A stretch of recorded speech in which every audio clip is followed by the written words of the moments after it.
Hi everyone, I'm Jenny Robb and I'm the curator of the Billy Ireland Cartoon Library and Museum.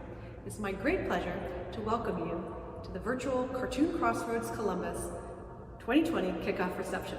I'm standing here in the Library and Museum on the campus of The Ohio State University.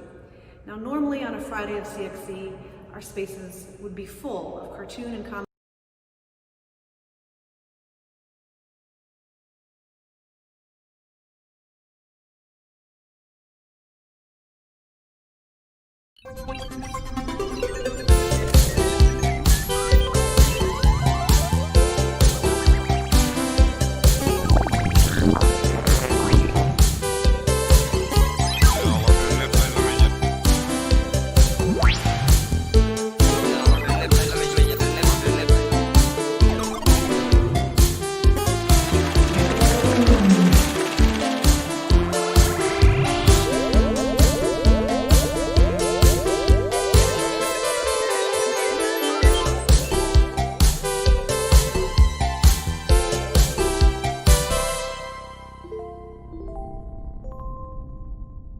Hi everyone, I'm Jenny Robb and I'm the curator of the Billy Ireland Cartoon Library and Museum. It's my great pleasure to welcome you to the virtual Cartoon Crossroads Columbus 2020 kickoff reception. I'm standing here in the Library and Museum on the campus of The Ohio State University. Now normally on a Friday of CXC, our spaces would be full of cartoon and comics creators and fans. They'd be enjoying the exhibits, they'd be looking at art in our reading room, and they'd be chatting with friends old and new. Tonight, our spaces are quiet, but we're excited to try out this virtual experiment. So grab a drink and a snack and enjoy the festivities from the comfort of your own home. Now I'd like to introduce someone whose work over the last 43 years has had a tremendous impact on the cartoon and comics community. She's the founding curator of the Billy Ireland Cartoon Library and Museum and the co-founder of Cartoon Crossroads Columbus. I'm standing in the reading room that's named for her thanks to the generosity of Jeannie Schultz. It's my great pleasure to introduce Lucy Shelton Caswell. Thank you, Jenny. From its beginnings in 2014, Cartoon Crossroads Columbus has tried to create an international showcase for the best of cartoon art in all its genres. In each CXC-related event, we seek to provide an open and supportive dialogue between creators and their audiences to foster discussions that are both fun and serious. We also support the emerging generation of cartooning talent to develop careers that are artistically and economically rewarding. The founding executive director of CXC, Tom Spurgeon, died unexpectedly last November. Tom's contributions to the field of cartooning were many, and his role in the development of CXC was vitally important. To honor Tom, and in gratitude for all that he did, CXC 2020 is dedicated to his memory. Tom's family would like to establish a named award in his honor. The CXC Awards Committee will work to accomplish this with the goal of presenting the first Tom Spurgeon Award at CXC 2021. After Tom's death, the officers and board reaffirmed our commitment to our nonprofit and voted to hire an interim executive director to lead our organization and produce CXC 2020. We are very fortunate that Jersey Droz joined us in January in this position, and we're grateful for his many contributions to this year's festival. And now CXC President Rebecca Perry Damson will introduce Jersey. Thank you. Thank you, Lucy. I'm CXC Board President Rebecca Perry-Damson, and I want to again extend a warm and grateful welcome to everyone tuning in, and a big thank you to our special guests, exhibitors, council, and board. Special thanks to our Tech Ops Committee of Jersey and Andros, Jared Gardner, and Christian Hoffer, and to our many sponsors, especially including White Castle, Greater Columbus Arts Council, Ohio Arts Council, and the Columbus Foundation. We started our planning season with our collective hearts broken. We had no idea that things would get even harder.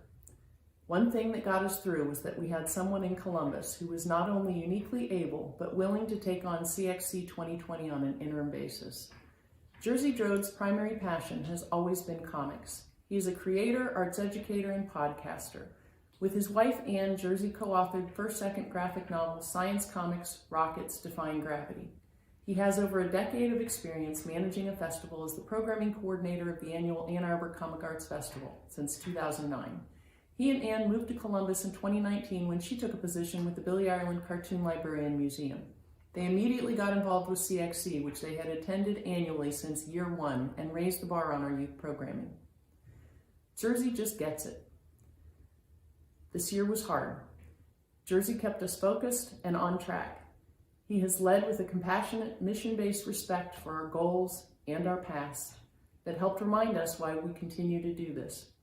Please join me in welcoming our interim executive director, Jersey Droz. Wow, thank you, Rebecca. As someone who fell in love with this festival at its debut, I'm just glad I was able to help out when I was asked.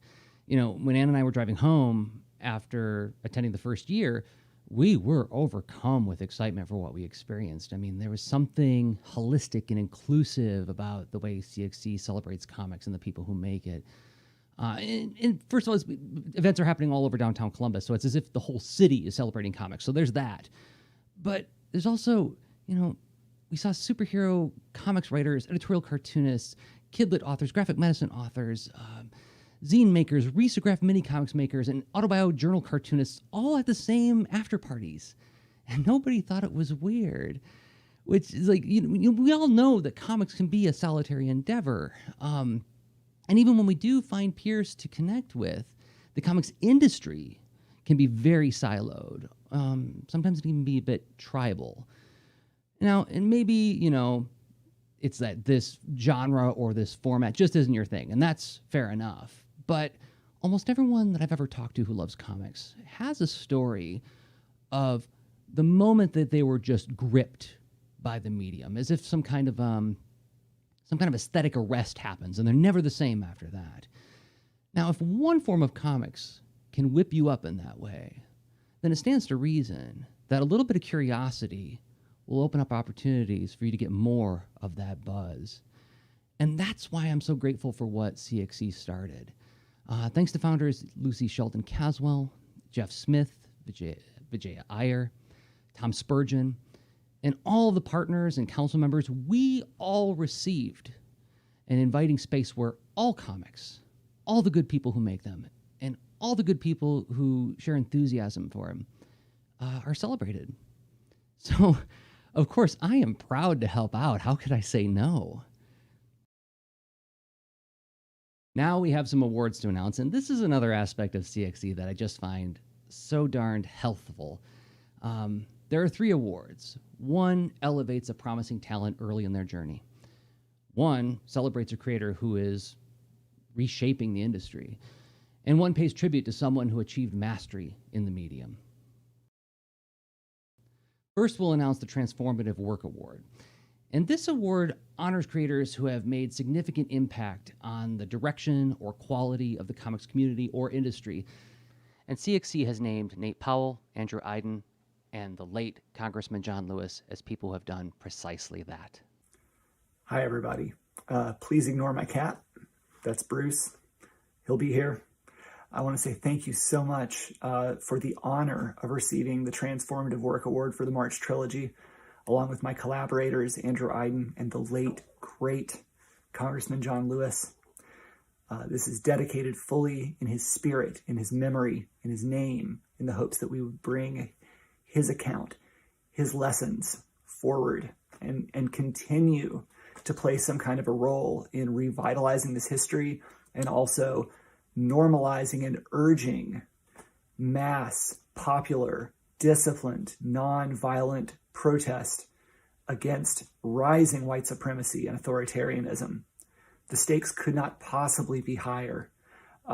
It's still wild to me that working on a comic project can have such a deep impact.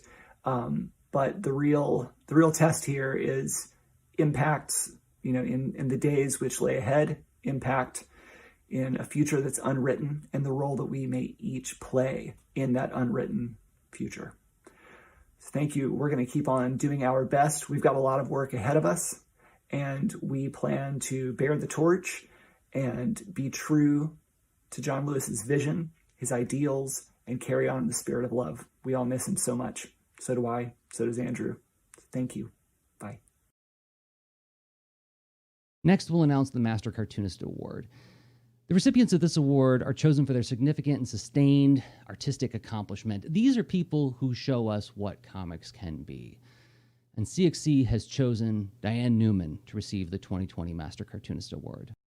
Hi, I'm Diane Newman.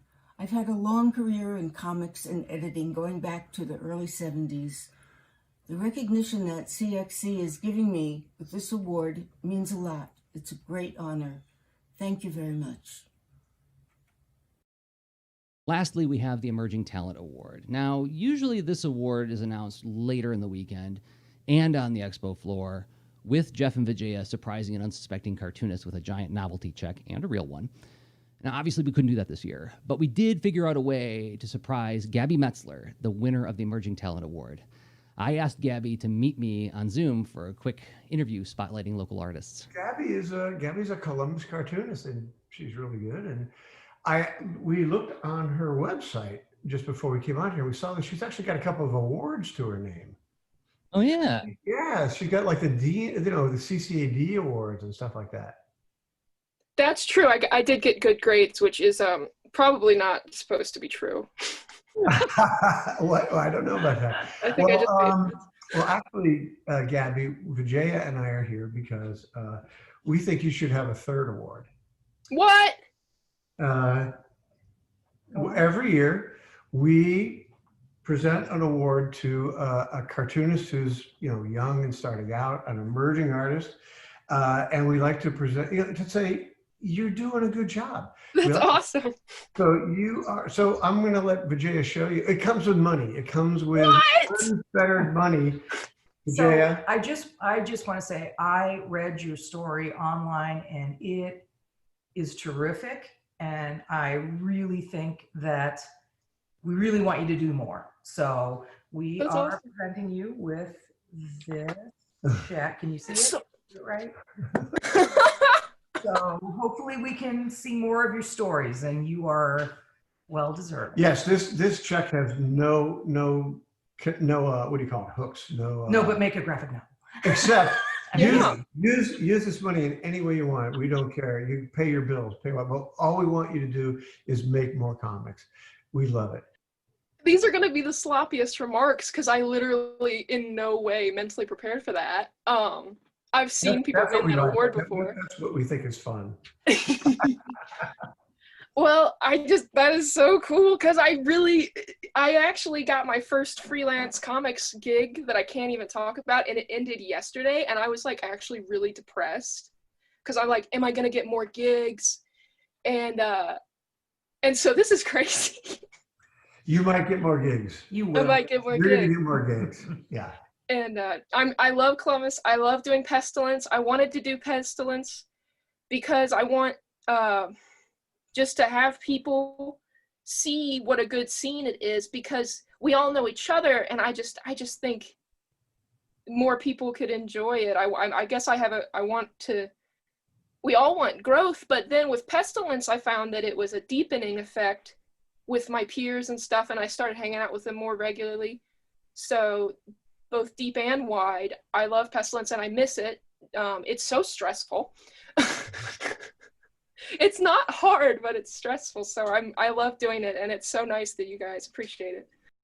Please give a round of applause to this year's CXC Award winners. Now, we do have one more award to announce, and for that, I will turn things back over to Jenny Robb of the Billy Ireland Cartoon Library and Museum. Congratulations to all the awardees. We have one more very special award. The Billy Ireland Cartoon Library and Museum has a long-standing partnership with the Association of American Editorial Cartoonists. And one of the ways that we collaborate is on the John Loker Award. So let's hear more about that award and meet the winner. Hi everyone, my name is Dan Knott, and I've been managing the Loker Award for the past few years. The Loker Award is a national award for political cartoons and comics by emerging cartoonists aged 18 to 25. And over the past few years, we've recognized artists who work in single-panel cartoons, animation, and long-form commentary. The Loker Award was established in 1986 by the Association of American Editorial Cartoonists in the memory of John Loker. And every year we rotate judges, and this year we had an amazing panel, including Pia Guerra, Keith Knight, and Jen Sorensen. In addition to our winner and runner-up, the judges highlighted 3 notable submissions: Mika Perkins Johnson, who submitted an animation; Sam Nakahira, who submitted a series of short comics essays about US history; and Edward Wilson, who submitted editorial cartoons published on Instagram. Our runner-up was Tom Coote, who submitted a series of beautifully drawn editorial cartoons. And now I will hand it over to Kevin Sears to announce our winner. I'm pleased to announce that our winner for the John Loker Award this year is Catherine Gong. Catherine is a graphic designer, illustrator, and cartoonist based in San Francisco. And she said that in her covert rebellion against prejudice, her weapon of choice is satire, so a kindred spirit to all us cartoonists. The Loker judges found Catherine's work demonstrated a range of commentary, from strong and poignant to precise and funny, and all skillfully drawn with a unique voice. And if you check out her website, you'll see she's a very talented artist with a strong sense of design. And we're very happy to acknowledge her good work, to assist her in her covert rebellion, and welcome her to the Association of American Editorial Cartoonists. Hi, thank you so much for having me. I'm Catherine, and I am completely shocked and absolutely honored to have won this year's award. I had only started cartooning last semester for a class, but I very quickly realized how much I loved making people question their socio-political climate. And I just want to thank the teacher of said class, notable cartoonist Antelneus, for encouraging me, for teaching me that it's okay to voice my opinions, and ultimately for pushing me to submit my work to this competition. This opened so many doors for me, and I am incredibly grateful and very excited to keep cartooning. So once again, thank you so much, and I look forward to the convention when it happens. Congratulations. Congratulations, Catherine. Thank you. Hi, everyone. I'm Caitlin McGurk, Associate Curator and Assistant Professor at the Billy Ireland Cartoon Library and Museum. We have a special treat to kick things off this evening, a toast from the curator of the Ernie Bushmiller Museum and Research Center, which is located in an undisclosed location inside of comedy writer and producer Tom Gammel's house in Altadena, California.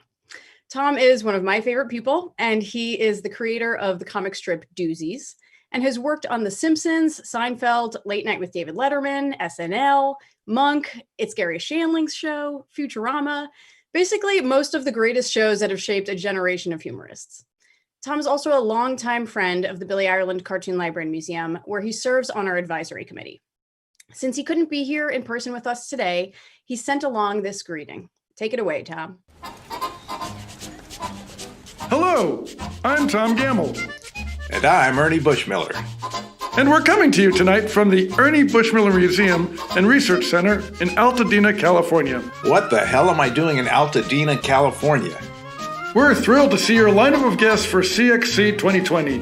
These talented artists have had cartoons appear in publications like The Nib, The Toast, The Nose, Catapult, and Bitch Magazine. So nobody reads the Saturday Evening Post anymore? Here at the Bushmiller, we're still closed to the public, but have had many exciting recent acquisitions. like this Nancy and Sluggo blues guitar. Look at Sluggo rock out. And this Nancy talking doll. Pull the string and hear her speak. Why is this grown man playing with dolls? That's a fair question. Busted. Here's a photo of Ernie and Alex Raymond on a panel for the Red Cross in Stamford, Connecticut. Let's take a closer look at Ernie. Gamble, I told you to keep that photo under wraps. Of all the nerve, I'll show you.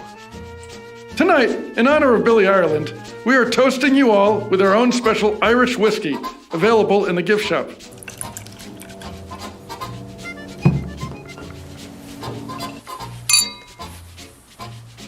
And here's to next year, when hopefully we'll all be together in Ohio, when we can say, it sure is nice to see things normally again.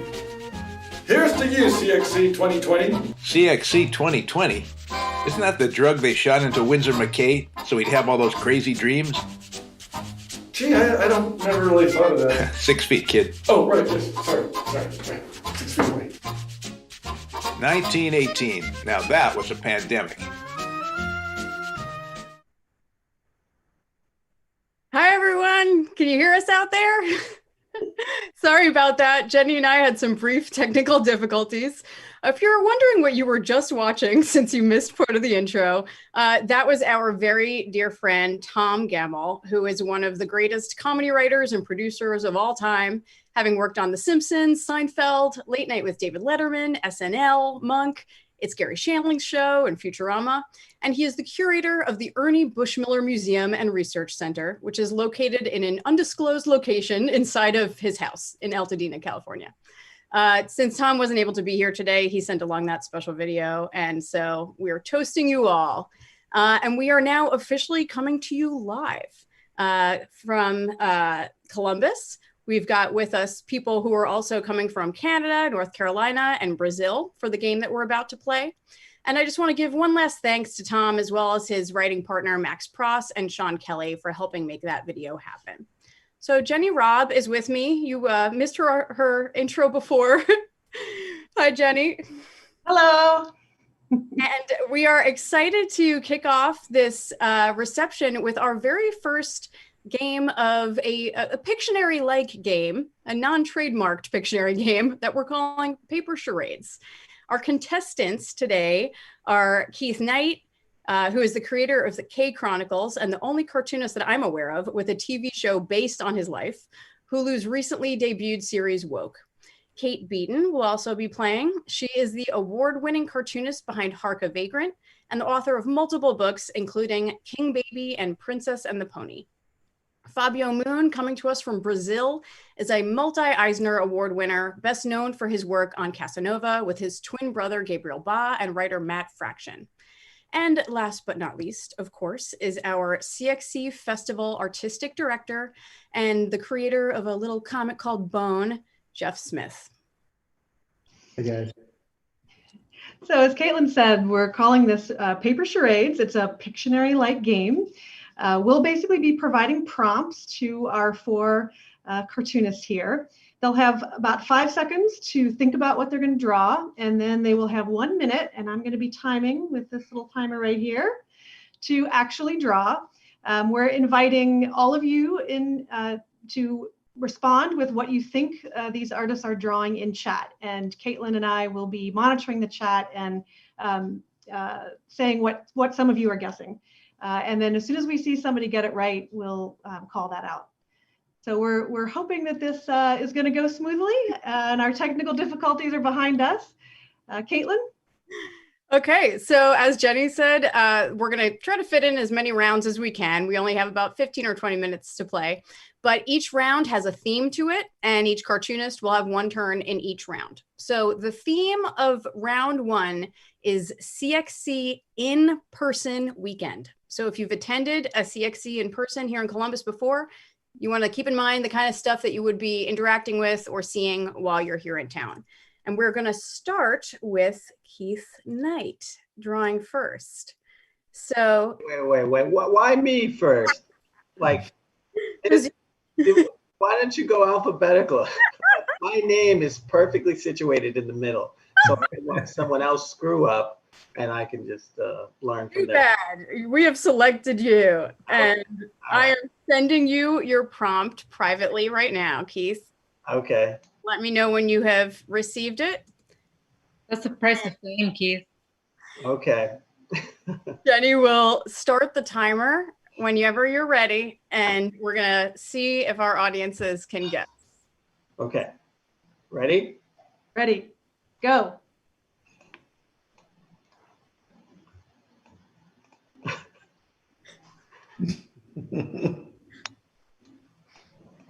All right, someone's guessing newspaper. Whoa. Bed, pins, pinball, bedtime, pinball machine, arcade. We have a winner. Yeah. Hey. There you go. Let me finish my asteroids. Wow. And then I was going to do a quarter machine here, right here, like for the dollar that never works in there. So for all of you who are watching along from home, I just want you to know that we have upwards of 1,000 people watching right now, and that is really exciting for us. But bear with us, that means this chat is pretty crazy. So congratulations. Natalie Hornsher was the first person to guess it correctly. Is that what you see, Caitlin? I'm seeing Carrie Kazale. Oh. Where are they from? Where are they from? Not sure. We can't tell. So congratulations, Carrie and Natalie, wherever you're from, Carrie. Okay, so I'm going to go ahead and erase our board here. And Keith, I have to say that was really impressive. That was a good drawing. I especially like the dollar into quarters changer. Yeah. Yeah. All right. So now we are moving on to our second contestant here, Kate Beaton. Are you ready, Kate? I'm going to send you your prompt. Let me know when you have received it, and Jenny will start. Okay. Are you ready? All right. You ready? Yeah. Okay, go. Kate Beaton. People are guessing snowstorm. House, tent, car crash, sand, UFO, umbrella. Oh my God, it's hard to draw. Museum. Yeah. Hey. Oh wait, no, someone else has to guess it. Yeah, no, I can't say. And the winner is Mr. RJ Casey. Oh my God. And then some protesters with a sign that says decolonize.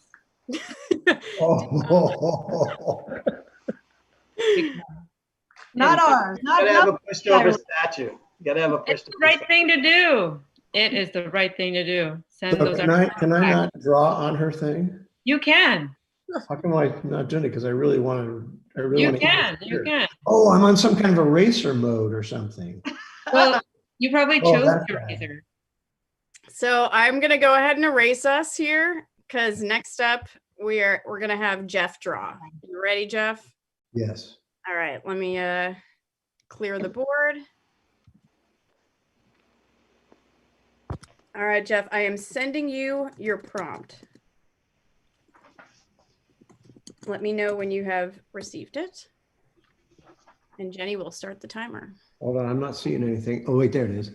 Now, keep in mind, if there's more than one word, you can draw them separately. Boy. Okay, yeah, good idea. Thank you. I'm going to do that. All right, you ready to go, Jeff? I'm ready. All right, we're starting the timer. Oh. We're getting Red Dragon, quiche, box, reading, newspaper, comic book, graphic novel. Oh my God, it's a. Oh, someone got it. Someone got it. We got the answer is comics fan. Yeah. Very good. Was Jason S. Very fast. Jason S. We forgot to mention that the prize is bragging rights, so take that to the bank. All right, so Fabio, if you're ready, you're our next contestant, and this is going to be the last turn in round one. So okay. The timer to go down because Jeff was so fast. Yeah, that was lightning speed.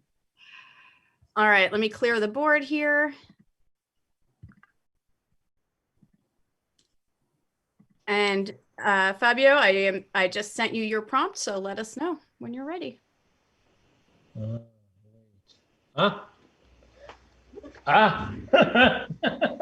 This is so hard. Okay. Ready? Uh-huh. Go. Yes. Blank screen, somebody guessed. This is one of my favorites of CXC weekend when it gets to happen in person. So I just want to point out again how amazing it is that we can be in 3 different countries and all playing together. Karaoke, somebody got it. Oh my God. Wow. And the winner was the wonderful John Chad, one of my old colleagues from the Center for Cartoon Studies. Hi, John Chad. Thanks for watching. John Chad Well, and karaoke. yeah, I guess karaoke happens a lot at this convention. Exactly. Karaoke Yeah. happens a lot at comics conventions late at night. So we are going to move on to the next round. These are flying by, so we might actually get to fit quite a few in.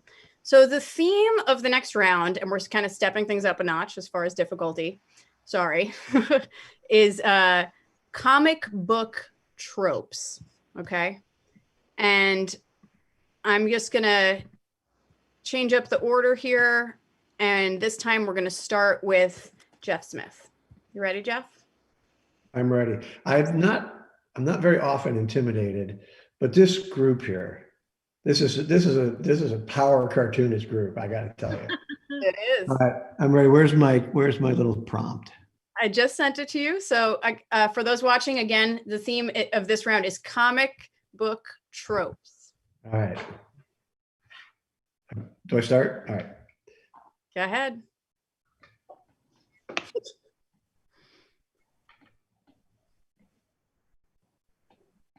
Batman. We've got, I'm guessing, funnies, fart jokes, jokes, poots. Someone got it already.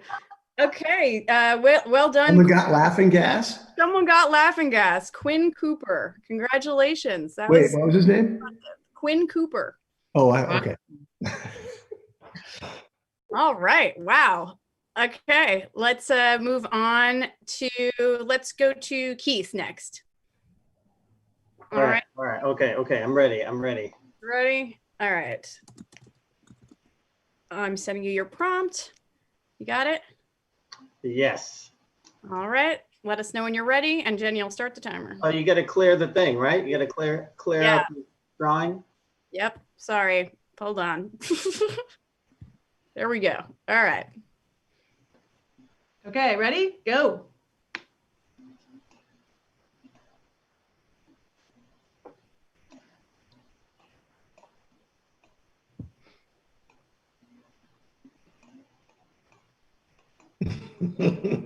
Cave, underpass, turtle. What could this be? It's a baseball bat in a cave. Someone guessed big hat, which I think is hilarious. Oh, we got it. Bat cave. We got it. Bat cave. All right. So Ben Bender got it correct. Congratulations, Ben. All right. Ben Bender. I'm actually connected. That's my fake name on the other side. I'm guessing my own drawings. I'm Ben Bender. I met a Ben Bender recently, and that's somebody's real name. That's a cool name. All right, let's go to Fabio next. Okay. I'm sending you your prompt. There you go. Let us know when you're ready. The timer is actually not ready. Okay. So you get an extra few seconds. Wow. But we're being timed? With an old-fashioned sand timer. Oh. But I have to say, so far, people have gotten it before the timer even went, so. Hand, Kira, Sci-Fi, Drowning, Borat Simpson, Jazz Hands, Magic, Portal. Oh, someone came close. Not yet though. Oh, someone got it. All right. The answer was superpowers. And it looks like Jeff Ritchie is the winner. Well done. I love that drawing. That looks like fighting off the coronavirus. That is a beautiful drawing. All right, Kate, you're next. Let me clear the board here. And all right, I'm sending you your prompt now. So Pete, do we know yet if there's going to be a second season of Woke? Okay. All right, keep starting. Yeah. Okay.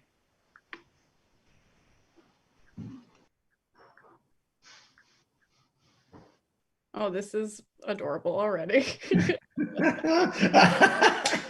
are guessing Batman, Catwoman, animal, cat love interest, disguise, internet cats, Garfield.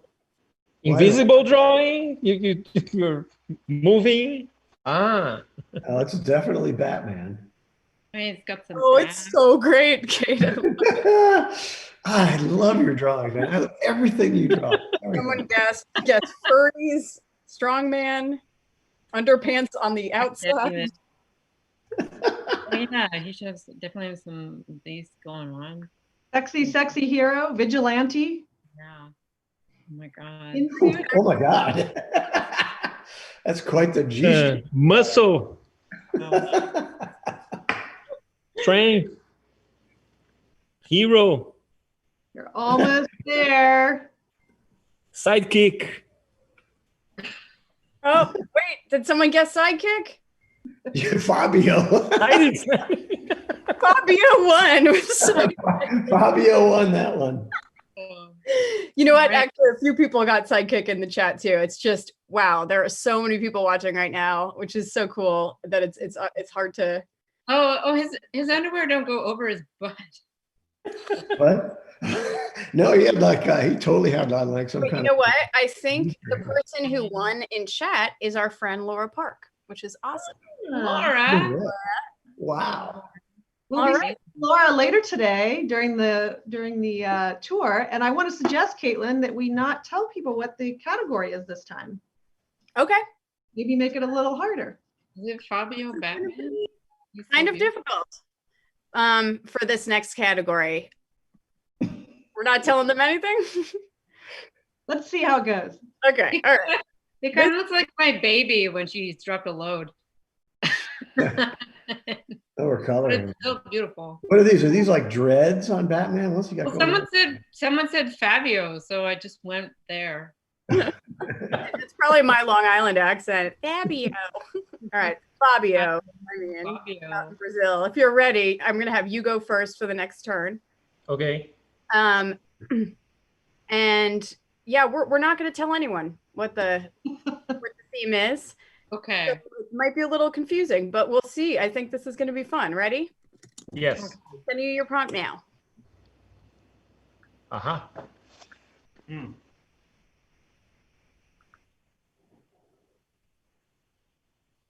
Okay. Ready? Yeah. Go.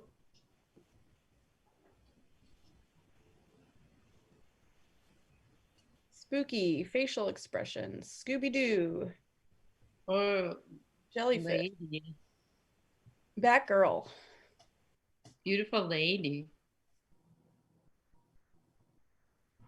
But she's a cat woman. Cat burglar. Cat head. Cat Rorschach lady.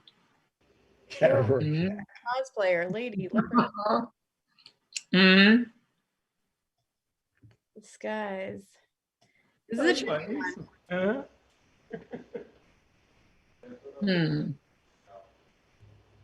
Remember, you can draw one of the words. No. Hey, somebody got it. What? That somebody is John Chat. Again. Amazing. It's What? Ghost World. Oh. What was it? Ghost World. Oh. So now that you know that this one was Ghost World, I think we can say that the general theme is going to be titles of graphic novels. And we only have a couple more minutes to play. So let's try to get a few more turns in. Keith, let's have you go next. All right, let's do it. Let's do it. So I'm going to clear the board here. Keith, can you answer my question I asked earlier? Are you able to? Oh, well, yeah. What's the question? Is there going to be a second season of Woke? There will be a second season of Woke if everybody watches it over and over again, watches the complete series several times, and then posts it on and tells other people to watch it. So I'll tell people right now, watch it. Yeah, it's really, really good. I mean, I whizzed through it. It has a great season ending too. Very good. Watch it. I'm going to watch it again. Excellent. Okay, am I ready to go? Yeah, this will be the last turn. So I just sent you yours if you're ready. Okay, here we go. Okay, go. Graphic novel.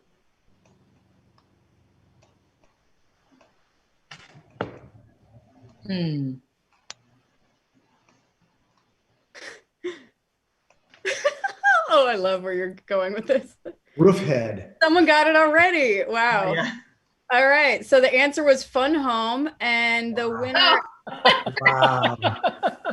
Well done. Well done, Miss Amu. Michael Lisserand, the author of the Crazy Cat Hairman biography. Excellent. Michael. Okay. Wow, that was that went by very quickly and was so much fun. Thank you guys for playing. Now it's over. We're just getting started. Yeah, man. That was it. Tradition. I wish we could keep going, but we've got to move to our next thing for the evening. And of course, that is our virtual tour, behind the scenes tour of the Billy Ireland Cartoon Library and Museum. So thank you to all four of you. Who's that? Who's that, Keith? This is Julian. The Hey, next Julian. cartoonist in the family. Hey, Julian. Hi, Julian. Keith, thank you. Thank you so much. It was wonderful. Thank you, Kate. Thank you.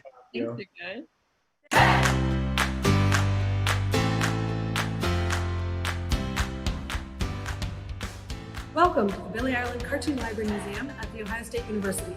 I'm Jenny Robb, and I'm the head curator. And I'm Caitlin McGurk, associate curator.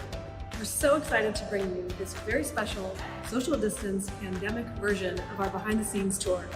Even though we can't all be together here in person, Jenny and I, with the help of some very special guests, are going to do our best to recreate that special behind the scenes tour magic for you. Should we get started?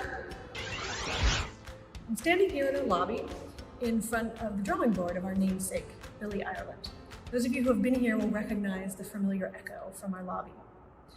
Billy Ireland was the Columbus Dispatch cartoonist from 1898 until 1935. He did political cartoons and also a weekly feature called The Passing Show that focused on current events. In this particular one that we're showing here from 1916, I love the title panel. All of his title panels were always unique and they were always very creative. This particular one shows The Passing Show as each letter is a germ. And in the bottom right-hand corner, you see a family trying to avoid being in range of the sneezes of the father because they don't want to get the grip. Perhaps he should have been wearing a mask. Here we are right outside of our stacks, aka the vault, aka where we keep all of the awesome stuff in our collection. This is a really special space. At a special collection or an archive, these areas where the collection is held are not open to the public. You can only access this if you work here or if you're on a special behind the scenes tour like this one. In order to preserve this stuff forever, this space kind of functions like a refrigerator for artwork. It's entirely climate controlled, meaning the temperature and humidity are kept at a specific level monitored 24 hours a day, and that slows down the natural decay process of the artwork. As a result, it also means that it's pretty chilly back there, so I'm gonna do a Mr. Rogers and put my sweater on before we go in. Also, to help preserve the quality of the artwork, the whole space is lit with non-UV ray lighting. That prevents any kind of extra light damage that you might see from sun exposure. Also, while we're holding original art, Jenny and I are going to be wearing these cute little Mickey Mouse gloves. These cotton gloves help protect the artwork from the natural oil on our hands. Another important thing to know when taking a tour of this space is that this space is really high security. So when I swipe us through the door, we're going to have exactly 60 seconds to get through. Otherwise, the campus police are called. And this is to make sure that we have extra theft precaution, but it also allows us to have just an extra level of precaution over the climate control, making sure there's no excessive airflow exchange. So if you're ready, we're going to swipe on through and head back there.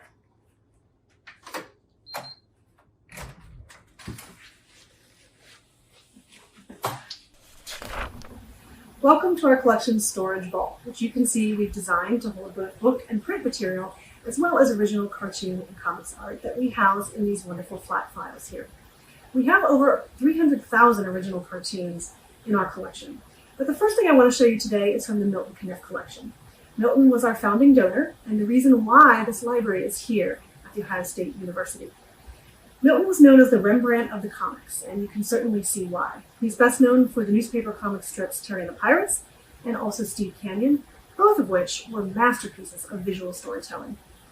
Check out this brilliant cinematic panel designs in this October 19th, 1941 Sunday page. Caniff varied the camera angles from close-ups to wide shots, even bird's eye view panels. He also added visual variety by using silhouettes as well as blank backgrounds in some of the panels. His use of blacks shows his mastery of chiaroscuro. And finally, of course, a cliffhanger in the last panel, compelling the reader to buy the next day's newspaper. Here we are in front of our compact storage shelving. This is where you keep our collection of 45,000 books and 67,000 serials. It's called compact storage because we're able to double the amount of rows we have by limiting the aisle space and moving the shelves. Let's see it in action.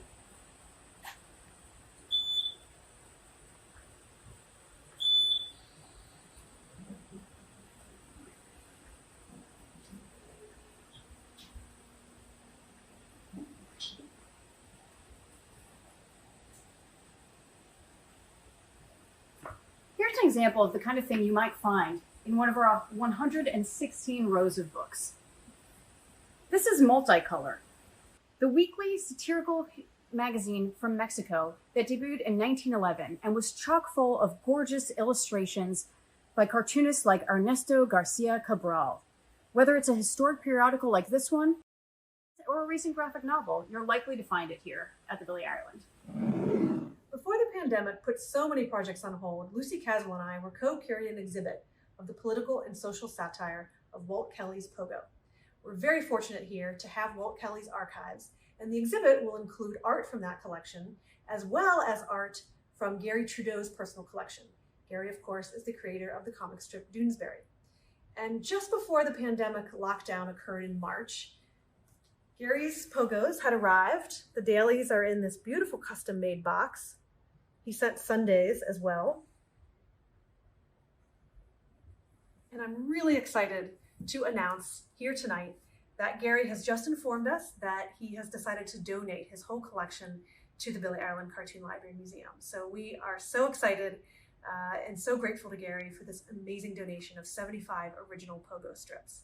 So who better than Garry to talk about this daily from 1962 and its connection to these worthless poo stamps. Garry? Hi, I'm Garry Trudeau. This is one of my very favorite Pogo strips in the collection because so much of what made Walt Kelly distinctive is present here. The unparalleled draftsmanship honed during his time at Disney, the jazzy, unpredictable dialogue, and the devastating caricatures, such as the canine Castro and the porcine Khrushchev we see here. Uncanny likenesses of world leaders trapped in the bodies of humble farm animals. In this strip, the two cunning communists discuss an inane plot to disrupt the capitalist financial system by flooding the marketplace with counterfeit stamps. Kelly was commenting on the trading stamp craze that had spread across the country. The most famous of these stamps were called green stamps. Kelly's were called puce stamps, and he actually made them available in blocks of 9 to the public. The fake stamps were a gentle send-up of what Kelly obviously regarded as a scam. But having said that, I should add that the beauty of Kelly's whimsical social satire is it really didn't matter if you knew what he was up to. His delightfully unhinged characters were so entertaining in their own right that they were fun to follow, even if you didn't know they were brilliant parodies. Kelly worked on multiple levels, leaving no one out of the fun. Thank you, Gary. We're currently planning to open our exhibit Into the Swamp, the political and social satire of Walt Kelly's Pogo, on January 23rd, 2021. Of course, that depends on how things go with the pandemic. So let's take a look in this drawer here. This is one of my favorites because it contains original art by Charles Schulz. And this is a fairly rare piece. This is an original of a strip called It's Only a Game, which was single panel gags that he drew in 1958. And this is a fabulous original from 1951. You can see it's the old style Schulz. Schulz, of course, known for using actual musical notation in his strips. So if you knew how to play the piano, you could play right along with Schroeder. There is no such thing as a behind-the-scenes tour of the Billy Ireland Cartoon Library and Museum without a stop to worship at the altar of the great Winsor McCay. We are really lucky to have a huge collection of Winsor McCay's original art, not just some of his political cartoons, some work from Hungry Henrietta and from Tale of the Rarebit Fiend, as well as some of his Gertie the Dinosaur originals, but also a very substantial collection of his original art from Little Nemo and Slumberland. This debuted in 1905 and is one of the most quintessential early American comics. You can see in this page some of the things that McCay was best known for. His use of really creative panel designs, his thick outline around characters that almost kind of predicts what he would later do with cell animation. And one of the coolest things about this particular page is this handwriting right over here. This is McCay's actual handwriting, just a little note that he's making to the colorist, indicating where he wants the different colors to go that would be applied during the printing process. So telling them to add a lot of blues and purples since it's a snow scene, things like that. It's really awesome to see these really personal touches on a piece of original art, especially from someone as legendary as McCay. The Billy Ireland is home to over 40,000 comic books, some of which you can see behind me and some in front of me. We store these in acid-free envelopes and acid-free boxes to protect them. Here are 2 comic book pages that will make any comics fan swoon. This is a 2-page spread from Green Lantern Green Arrow number 76, written by Denny O'Neil and drawn by Neil Adams. This civil rights era comic is considered by some to be part of the defining shift into more socially aware Bronze Age of comics. It shows an African-American character confronting Green Lantern about why he has never once used his powers to fight the racism and discrimination faced by people of color in America. Here's another treasure from our collection, a Curt Swan Superman page. Our CXC special guest, Gene Yang, author of American-Born Chinese, Dragon Hoops, and Superman Smashes the Klan, is a huge Superman fan. Let's see what Gene has to say about this page. Hey everybody, great to see you all virtually. This is Gene. And through the magic of computers, I can actually look at that page right now, that page from Action Comics number 445, drawn by Curt Swan and inked by Kirk Schaeffenberger. So let's take a look. The first thing that I notice is the beautiful varied line. I think that is the work of both of the Kurtz, right? Both the penciler and the inker had to contribute to that. And in panel 3, that Superman, that is the classic Superman. I think most of us, when we think of Superman in our heads, we are thinking of the Curt Swan Superman. That is how classic his drawings are, He really defined Superman as an icon. The other thing that strikes me about this page is that crowd scene in that last panel. Dude, I just got done drawing a book about basketball called Dragon Hoops. So because it's about basketball, there are lots of crowds watching basketball, and I can tell you, I both wrote and drew that book. But when I was drawing it, artist me really hated writer me for writing all those crowd scenes. So I can't imagine what Curt Swan was thinking when he was approaching this crowd scene. I mean, that's pretty intense. And the most impressive thing about it is he doesn't phone it in, not at all. You know, he really puts in the work to get that texture, so it is a believable crowd. I mean, what he could have done had he been a laser cartoonist was he could have just defined the edges of the crowd and drawn a few heads here or there, but that's not what he does. Then that's why we consider Curt Swan one of the best, right? That is why he is considered one of the classic Superman artists, because he doesn't just draw Superman well, he puts Superman into a believable world. That is something that I'm gonna need to think about next time I have to draw a crowd scene.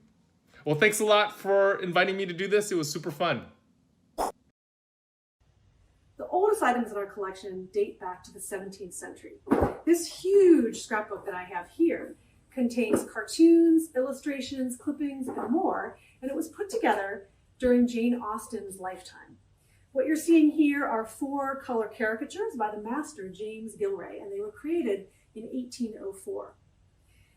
Even before that, William Hogarth, who's been called the father of modern caricature, was creating proto-comics, and these were sequential morality tales meant to educate the public. Now, Laura Park was a CXC guest in 2017. Let's hear what she has to say about Hogarth's 4 stages of cruelty. Hi, I am looking at the first stage of cruelty, an etching by William Hogarth, who is a narrative sequential image maker that I like a lot. This series is great. It's really lurid, heavily moralizing in a kind of questionable way. The first stage of cruelty, it's a scene with a bunch of children torturing animals in various degrees. And because he's condensed it all into one frame, it just seems like a psychopath's corner. Like, you got cats being thrown out of windows, birds being blinded, a dog is being impaled. And it reminds me of another of his I like, which is the Gin Lane and Beer Alley, where, a bit like Bruegel, like the scenes of what common people look like are so horrifying. But this image, the thing about Hogarth that is really interesting to me is that they're kind of like proto-comics, because he usually made images within a series telling a story. Maybe he was thinking less in comics, more in terms of theater or staging, but they function as comics to me in this way where you can still look at them with some humor and admiration. Like, you can still read the story that they're telling now. So happy to look at it. How gorgeous are these Technicolor rows of manga magazines? Here at OSU, we are lucky to have one of the largest collections of manga outside of Japan, adding up to over 20,000 pieces. Let's hear more about our manga collection from our resident manga expert, Dr. Kay Clopton, who recently received her PhD from Ohio State for a dissertation written specifically about sound effects in manga. Kay? Thanks, Caitlin. The Billy Island has a wonderful amount of manga and other materials in our manga collection. We have, on top of the manga that we have Sugoroku, we have, which are game boards, we have Emaki scrolls. These are story scrolls that are the precursors to manga, and we even have a cosplay costume from a 90s shoujo anime. But one of the coolest things we have is actually an art piece from Tezuka Osamu, the godfather of manga. It's actually an unprinted piece of his that was scoured in the streets of Japan, featuring a young man who's being bullied for shining shoes of U.S. servicemen during the U.S. occupation. The reason why I like this piece so much is because of all the sound effects. There's the plane that's flying overhead that's going ki-yon, and you also have the sound of his father shining someone's shoes, and he's shining so hard, goshi, goshi, goshi, goshi, that he actually shines the guy's boot away. And this is some of the stuff that's just in our collection. I think it's wonderful. I can't say enough about it. One of the greatest resources we have here for our researchers It's over 6,000 boxes of archival material. We have here kind of a random selection that we pulled out, highlighting some various collections. Over here, check out these fan letters, including some hate mail, as well as sympathy cards, written to cartoonist Lynn Johnston, the creator of For Better or For Worse, when she wrote the death of the family dog Farley into the strip. Oh, and this is Will Eisner's high school yearbook, for which he did the illustrations. We have 3 childhood sketchbooks by the creator of Prince Valiant, Hal Foster. This one was made when he was only 11 years old. We have a large collection of Rube Goldberg's bronze sculptures. Here's a letter written by Robert Crumb to which he affixed a lock of his own hair back in the 1960s. This is a Civil War era envelope depicting Abraham Lincoln in a political cartoon. This is a spicy fan letter written from literary great John Steinbeck to cartoonist Milton Caniff about his feelings for the character the Dragon Lady from Terry and the Pirates. And speaking of Caniff, one of the strangest items in our collection, this is Caniff's life mask. Lastly, a bronzed baby shoe belonging to Eldon Dedini, the great Playboy and New Yorker cartoonist. One of the largest new collections we've received is the Jay Lynch collection. Jay was generous to donate us his entire estate, which included all of his archival materials, his original art, and an amazing run of fanzines from the underground cartoonist era. These fanzines were created by people like Jay Lynch, Skip Williamson, and even Art Spiegelman as a teenager back in the 1960s. Caitlin, do you remember when Art Spiegelman was here and he showed us how he made this with a hectograph? Yeah. It was literally a plate of gelatin, like unflavored, brackish, clear brownish Jello. And if you worked with one of the same kind of carbons you used for a rexograph, the kind that was purpling for the test, you could make a reverse, you could make a copy that would then reverse copy on the gelatin, and then you could put pieces of paper against the gelatin. Enough of the purple dye would come off to make some kind of copy. And like I said, you can use red and blue and other second colors to a degree, but it wasn't good for too many copies.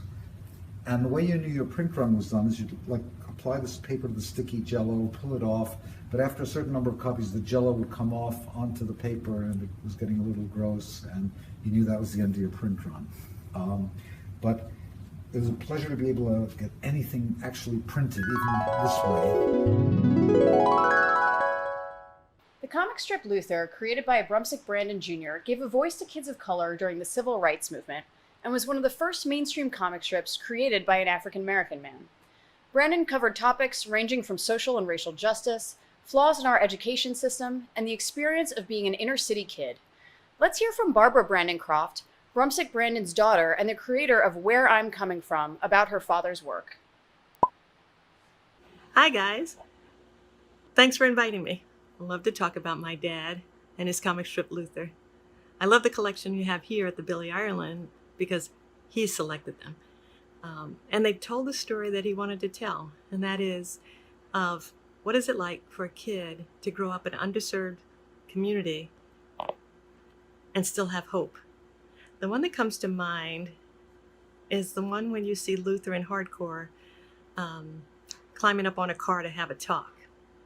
And then by the time of their short exchange, the car is completely stripped. No wheels, no lights, no doors, no windows, and none of it fazed the boys. I mean, this is the kind of social commentary that my dad did best. There's so many more to see. Hope you check them out. The Bill Watterson collection is one of our most popular.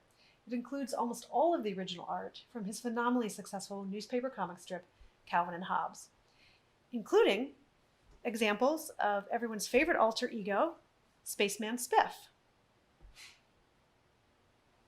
the superhero Stupendous Man, and his nemesis, Babysitter Girl. Poor Rosalind. And of course, classics of Calvin and Hobbes careening through the woods on a wagon or a sled. We also have Bill's color work from the Calvin and Hobbes books. Now, Raina Telgemeier, the creator of Smile, Guts, and many other bestsellers, is a huge fan of Calvin and Hobbes. Let's hear what she has to say about this very unique 1991 Sunday strip.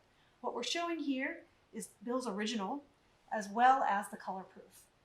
Raina? Hey, Jenny. Thank you for having me here today. I chose to talk about this comic strip because it's one of the examples where Bill Watterson took a concept and used it as a pun, but then went backwards and used it to talk about like art and the way that we see and the way that film works. And it was one of the first times that I encountered such stark contrast of black and white on the comics page. And that sounds funny because most comics, at least the ones that I was reading, were in black and white. So this just showed like a level of artistry that I hadn't seen elsewhere. And it really set the stage for me to appreciate black and white comics going forward in my life. And that's what I ended up making for the first half of my career too. So inspiring, really fun to look at, and also a great punchline at the end. Thank you, Raina. I love that Sunday strip. Now let's check in with another big fan of Calvin and Hobbes, Mo Willems. Mo is the author of Knuffle Bunny, the Elephant and Piggy series, and Don't Let the Pigeon Drive the Bus, as well as many other amazing children's books. Are you there, Mo? Hi, I'm so excited to be here in the cabinet room of my high school years. Very Why, excited. yes. Every one of those cabinets is filled with embarrassing things that I did in my high school years. And if you come to the Billy Ireland Cartoon Library Museum, we'll show them all to you. Absolutely. That's why they have all those pressure locks and the temperature and all that. They want to retain the smells and the textures of those terrible, terrible years. Well, Mo, this is reminding me of when you came here. I think it was back in 2016, and got a tour of our behind-the-scenes vault here. As I recall, I think we exhausted you. I think we spent about 3 hours back here looking at art. It was amazing. We were there. It was Cher was there. It was Trix. Trix was there. He was there, and also Hillary Price. And we got really excited about seeing different stuff. And then one thing led to another, and we ended up with all of those cat drawings. Cleavon. Yeah, the Caliban stuff. Yeah, it was amazing. Really, really great. Let's talk about Calvin and Hobbes. Do you have a favorite strip? I do have a favorite strip. What I would say about Calvin and Hobbes is I am grateful that I grew up in a time where Calvin and Hobbes was being made. Every day I would open up the paper and you could see the strip, which started out great, just become more and more innovative. I mean, that first Sunday where the dinosaurs come out and you've broken the grid, that was a seminal moment. And it felt like it was a live performance in a way, because you had no idea it was coming, and then you picked up the paper and there it was. So my favorite strip is a strip that's got a very sort of Schultzy feel to it. It is a daily strip that I actually saw reenacted by an actual kid on my block about a week ago. Calvin is walking, suddenly trips, falls, and then recovers by going, ta-da, as if he meant to do it. I literally saw a little girl in our neighborhood do that exact same thing like a week ago. Well, as it happens, I have that strip right here. Would you like to see it? Oh, very, very much so. Yes. Okay. All right. Okay, I'm gonna really get in here. I'm gonna move my mic. Yeah. Wow. Great. Yeah, let's Let's go. Stay in that last panel there. I want to see the little whiteouts of that hand. I just love how, simple and easy are opposites, and the precision that you need to make it look like the ink is still wet. I mean, it really looks like this drawing was just made. Oh, can we go into the first panel, please? I feel like one of those movies, Closer. Let's see their DNA. Yeah, oh, look at the shoes. What's so great too that Calvin has, I try to do this sometimes with Piggy, is just the expression with absolutely no mouth. Just let the eye do the work. I sometimes just take out her mouth entirely, and I think it's funnier. Great. All right, can we go in? I want to look at the word trip. Look at that. I think writing is drawing. I love lettering. Wow, yeah, and look at that hand. A little tongue. What's great is look at his eyes. He hasn't really changed. He's not panicked. But he's surprised in a really funny way. Great. Wow. The little stars and the Pollocky blops. Oh, and his pencil. Look at the pencil line. Oh, yeah. Look at that. Yeah, he's really just using the pencil to rough out. He's not inking the pencil. That's just a loose guide. I don't think I could do that. My pencils, they give me a lot of guidance. Wow. Great. And look how the ta-da is almost the exact same lettering as the trip, right? There's just a continuity there. Oh, man. How big is it? Can you give me a... It's just about, actually, I'll put my hand in the shot. Yeah, wow. That'll give you some perspective. Uh-huh. Yeah, he did not draw big. No. That's Even a his Sundays aren't very big. That's amazing. Yeah. Well, it helps though. I can see because that nib, you get that really, it feels like a super thick line, but it's just a small drawing. Yeah, wow. That's cool. Wow, great. Wow, thank you. That is amazing. So thank you so much for taking the time to be with us today. And I want to say congratulations. I understand you have an HBO special coming out. Yes, there's a comedy. Thank you. I will plug my comedy special on HBO Max. Don't let the pigeon do story time. And it stars a bunch of people from SNL and the state and whatnot. And we turn my books into sketch. And we have animated on top of the performers. So there's a lot of really fun drawing in the special itself. So that sounds awesome. I can't wait to see. Always great to see you. I can't wait to see you in person again. And thanks for Thanks a lot, Mo. Bye-bye. Take care. See you. Bye. Here are two exciting recent acquisitions donated by MacArthur Genius Award winner Alison Bechdel. Both of these pieces are featured in our current exhibit, Ladies First, A Century of Women's Innovations in Comics and Cartoon Art. This page from her award-winning graphic novel, Fun Home, and an original from her comic strip Dykes to Watch Out For, which premiered in alternative weekly newspapers back in 1983. Alison's work was immensely influential on an entire generation of queer cartoonists who came after her.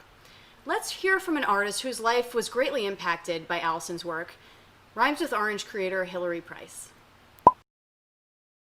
This Dykes to Watch Out For reminds me of a story. It's the early 1990s, and I'm living in the Bay Area of San Francisco, and I have some straight out-of-town relatives coming, and I haven't come out to them yet. But I take them to the Castro, which is the historically gay district of San Francisco, and we're walking down the hill, and by my count, there may be about a half dozen queer women walking past us, and then my relatives see this woman with short hair and a leather jacket, and they're like, a lesbian. So what I love about Dykes to Watch Out For, both in this strip and over the course of the series, is that Alison Bechdel disrupts this myth of a monolithic, homogenous lesbian society. And if you look at Holidays on Ice, you'll see 9 fully fledged characters, and they have different body shapes, they have different hair, they have different lips, they have different noses, and most importantly, they have different agendas. On an artistic and humor level, one of the things that I love about Dykes to watch out for is, in addition to the representation of the characters and the really snappy dialogue, Allison drops little Easter eggs in the panels, and they're her little like side commentary as an artist. And so the one I want you to check out is the one in Mad Women Books on the shelves. It's the Harry Potter one. You don't want to miss it.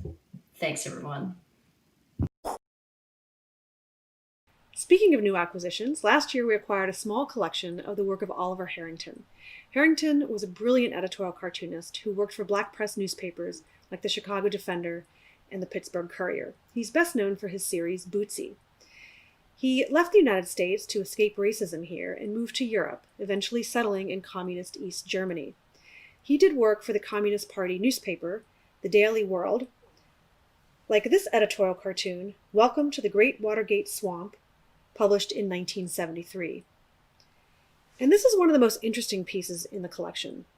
It's a rough depicting two police officers who have cornered a small black child, and they're saying, "We could say he threatened us with a knife, if we had a knife."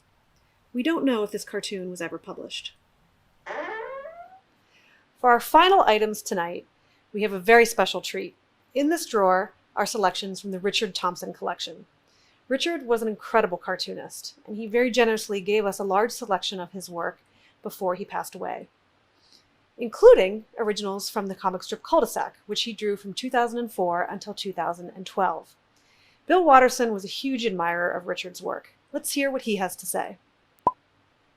The comic strip Cul-de-sac was cut short by Richard Thompson's Parkinson's disease, so it's probably not as well known as it deserves to be. Richard died in 2016, and we lost an absolutely brilliant cartoonist. His whole career is really just wonderful to study. I admire his drawings no end. In this strip at Billy Ireland, the delightfully uncuddly grandmother, she likes to throw deviled eggs at cars.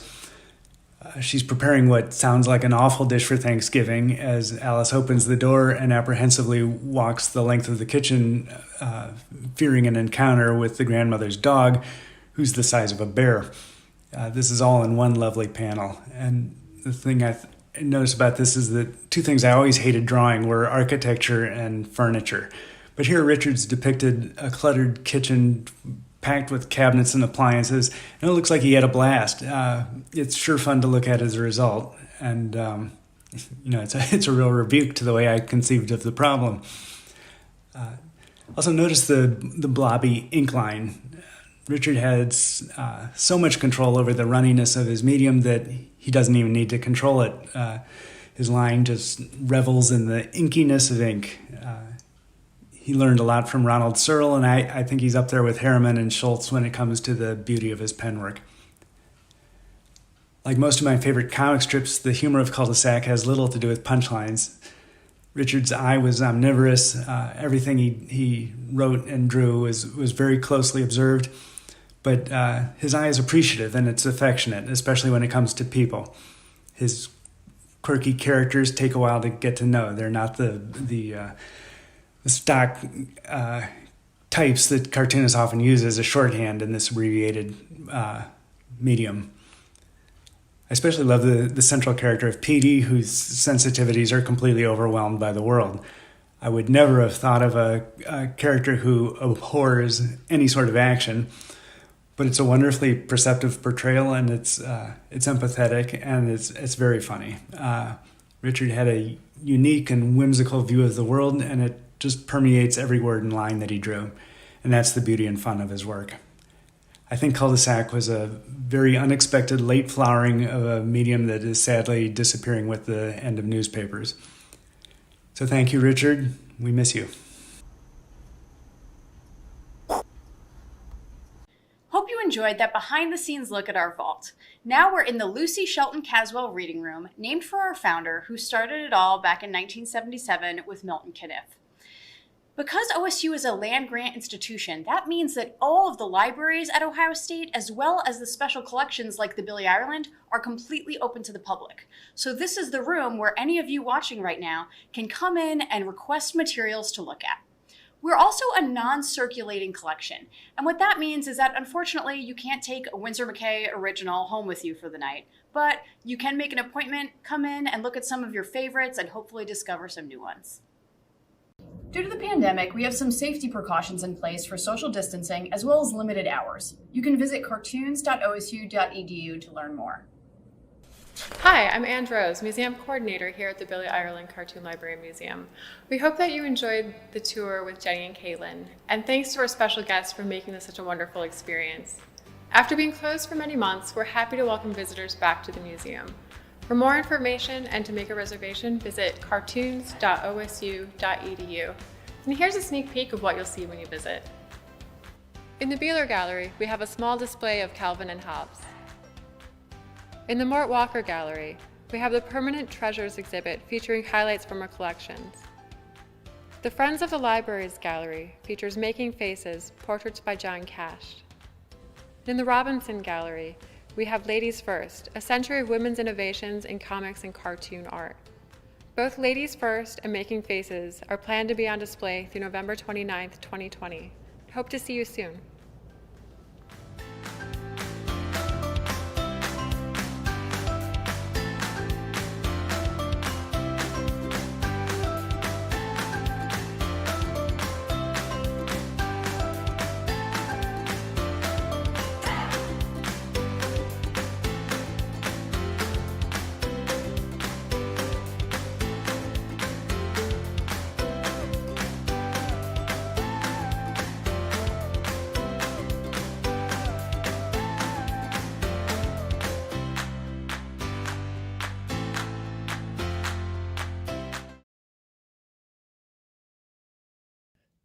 Thanks, everybody. I hope you all had a good time. So now, that concludes the tour. If you registered for trivia, please head over to that now. If you did not register for trivia, you can go hang out in the Discord. There's some streaming happening there now. And at 7:30 p.m. Eastern Time, Fabio Moon and Gabriel Ba are going to be talking with Matt Fraction. Thanks for being a part of Cartoon Crossroads Columbus 2020. Bye, everybody.